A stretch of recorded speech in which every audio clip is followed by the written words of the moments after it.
again, everybody, and welcome to Gamecock Central Radio. We are ready for the start of the 2018 college football season, and we're bringing you a Coastal Carolina preview today, noon kickoff Saturday. It'll be on the SEC Network. It is at Williams-Brice, and it'll be the Gamecocks and the Coastal Carolina Chanticleers, just the second ever meeting between the two programs.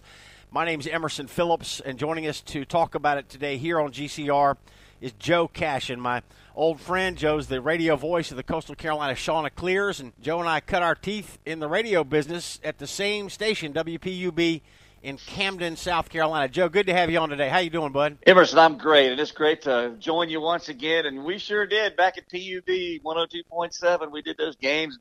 Gosh, how long ago was that? Almost 20 years ago now. We got in the car and went here, there, and yon, and did a lot of football together. I love it.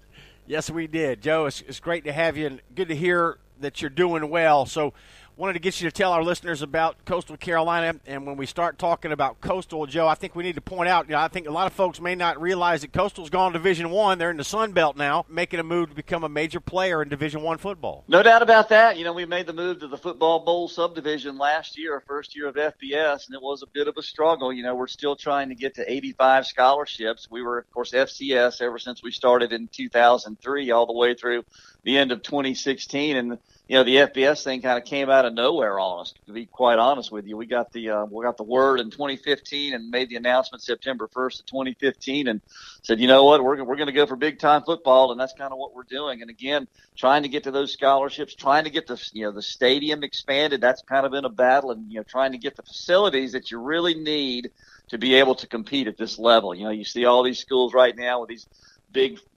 football-only buildings, the Taj Mahal, where you can do just about everything, including indoor scuba dive and all kind of crazy stuff. We'd like to get one of those one of these days, but that's what big-time football is all about, and hopefully we can get there one day. Joe, what's the seating capacity at Brook Stadium down there in Conway? Right now it's about 15,000, hoping to get over 20,000 for the start of the 2019 season. We won't be there this year, but anybody that comes to our games this year will see the 544 side of the stadium. There's construction going on right now, and hopefully we will get to that 20,000 plus figure. And again, of course, there's a bowl game hopefully coming to Myrtle Beach soon, and we'd like to be able to host that. Fantastic. Talking with Joe Cashion here, radio voice of the Coastal Carolina Chanticleers. Joe Moglia might be the most interesting head coach in college football. He took last year off due to health concerns, Joe, but he is back in the fold this year. This is his program. No doubt about that, Emerson. He had to take some time off away from football and kind of did it right on the eve of fall camp. He had something going on in his lungs, an infection there that he really needed to take care of, not life-threatening as he has mentioned many times, but something that he really needed for his long-term health. He needed to address that last year. And so right as the kids were coming in, he handed the reins over in 2017 to Jamie Chadwell, who he had just hired as the offensive coordinator and associate head coach. And so Jamie took us through 2017, and it took there were a lot of bumps in the road because Jamie did things a little differently than what Joe does. And the kids had been so used to Coach Moglia, and it was kind of a different dynamic all the way around. But we kind of caught our stride, got better footing as we went through the season, especially down the stretch in November. Things got a little bit better. But Joe's back in the saddle now, and I'll tell you what, it's full bore. I mean, everything's 100 miles an hour in Conway, and there are no stones left unturned, no details that aren't figured out by these guys. And I know the kids are excited to have him back. I know our starting quarterback mentioned it the other day in an article, and there's a lot of energy coming into 2018. So Joe Moglia is the former CEO of TD Ameritrade. He made a fortune with TD Ameritrade. He's a very wealthy man, but he had no previous head football coaching experience. And Coastal hired him, and all he did was go 51-15 in 4 years, 4 playoff trips in FCS. And then last year, the lung condition, Joe, forced him to take the season off. So Coastal went 3-9. Now with Moglia back, optimism is high for 2018. Yeah, there's no doubt about that. I mean, we've got a lot of young talent coming into this season, and with Coach being back, I mean, they're, again, energized people with a little more pep in their step, a little more stability now that they know what to expect with Coach back. And you mentioned the fact that, he hadn't had a paid college coaching job in 30 years before Coastal hired him. in late 2011. But he's done such a fabulous job of really giving some stability to the program, bringing some discipline and some organization back. And I think he's got a top-notch staff. I really like the staff that he's hired. In addition, we just mentioned Jamie Chadwell. This season, he's also brought in Marvin Sanders to run the defense. And, of course, Marvin Sanders has a background at Nebraska. And that's how Joe got back into coaching to begin with in 2009. I mean, he started there at Nebraska.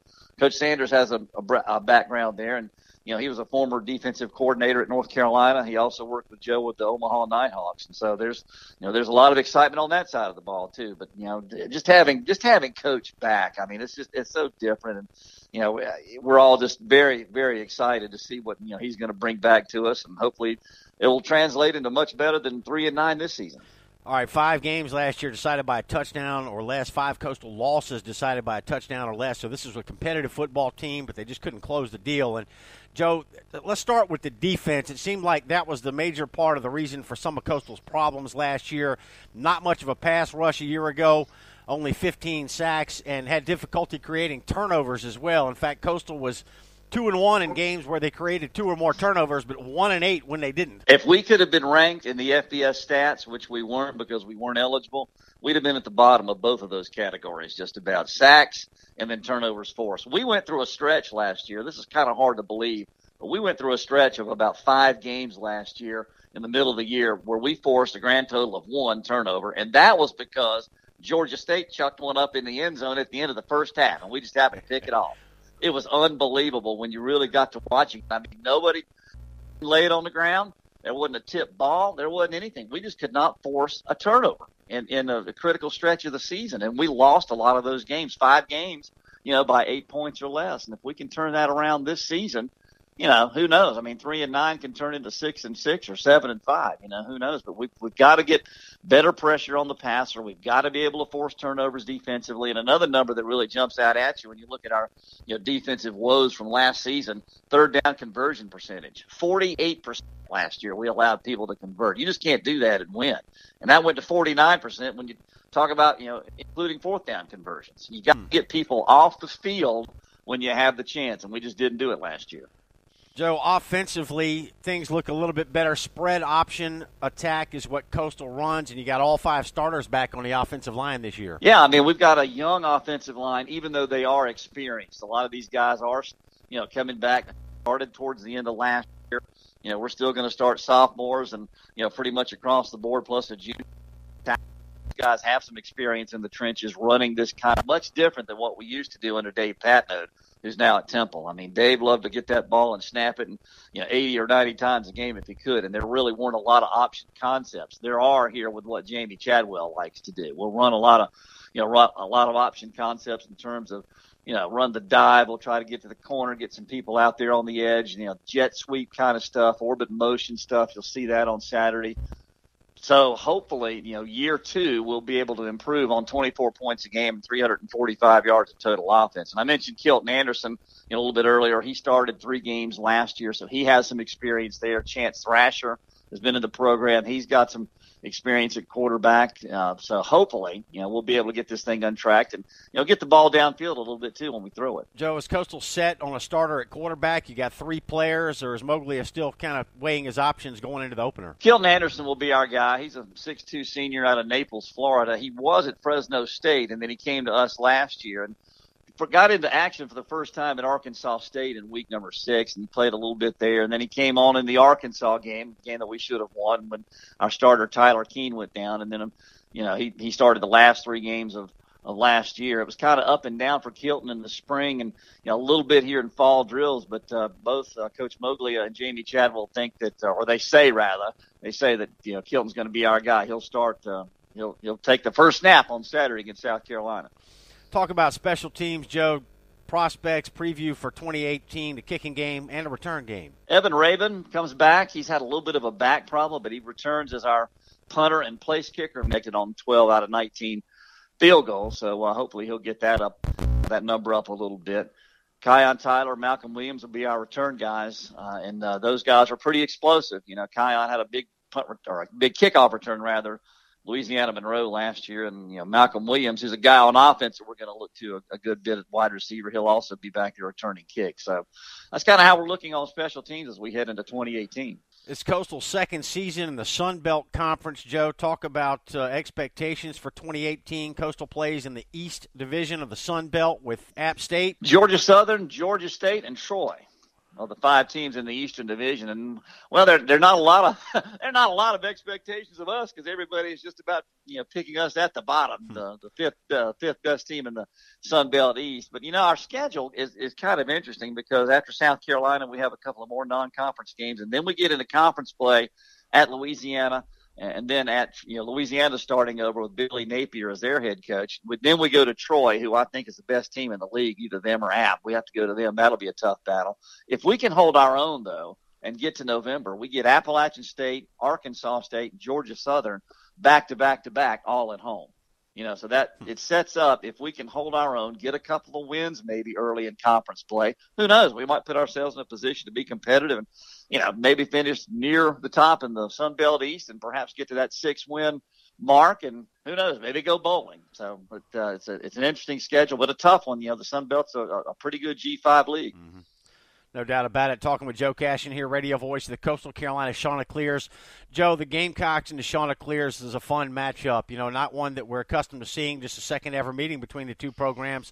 But Coastal has really grown up in the last 10 or 15 years, and this is a fun matchup for football fans in our state. I can't wait. I mean, of course, you and I have both we're both from this area. I grew up in Kershaw County. I know all about the Gamecocks, and I've been affiliated with Coastal for the last 15 years. I'm excited about it. I know that this game was played about 5 years ago, and under a little bit of different circumstance. That was a 70-10 Gamecock win. That was the last game of the regular season. That was Spurrier's last great team. Mm-hmm. That 2013 club that was a top 10 team. They had all kind of talent on that club. And, of course, we were, I think, in a position where we were just trying to get to the FCS playoffs and not get anybody hurt. That's right. Frank about it. That's right. And we were just trying to get out of town. I'm imagining that we're going to play that a little bit differently this time. I mean, we're still a dog, and we know it. We're underdog, 30 points. The depth factor will be, something that will favor South Carolina much more than it does us. I mean, we get down to the 2s and 3s. That's where South Carolina will have a big advantage. But I'm excited. I think it's going to be a lot of fun. First games of the season really are kind of the games that you really don't know a whole heck of a lot about. There's a lot of variables. You got guys that you haven't seen on film. You got coaches who, you try to scout what they've done previously elsewhere, but you still really don't know until you get out there and you have to make adjustments on the fly. So, who knows? I'm excited about it. Maybe, we'll talk about some keys here shortly, but I'm excited. I think fans around the state are too. Yeah, I think they are, and everybody's excited about the start of college football. So that's what we're down to here, just days away from kickoff. Game week is upon us. And Joe Cashion, radio voice of the Coastal Carolina Chanticleers, our guest today for a Coastal preview here on Gamecock Central Radio. Joe, thank you so much. Oh, you're welcome, Emerson. Thanks for having me, bud. All right, great talking with you again. Give Matt Hogue our best. Matt Hogue is the athletic director at Coastal, and he worked in radio in Columbia for a long time. So tell him we said hello, Joe. Will do, Emerson. Thanks. Thank you. That's Joe Cashion, and I'm Emerson Phillips, and this is Gamecock Central Radio. Again, noon kickoff, SEC Network, Gamecocks and Chanticleers to kick off 2018 college football here in the Palmetto State. Thanks for joining us.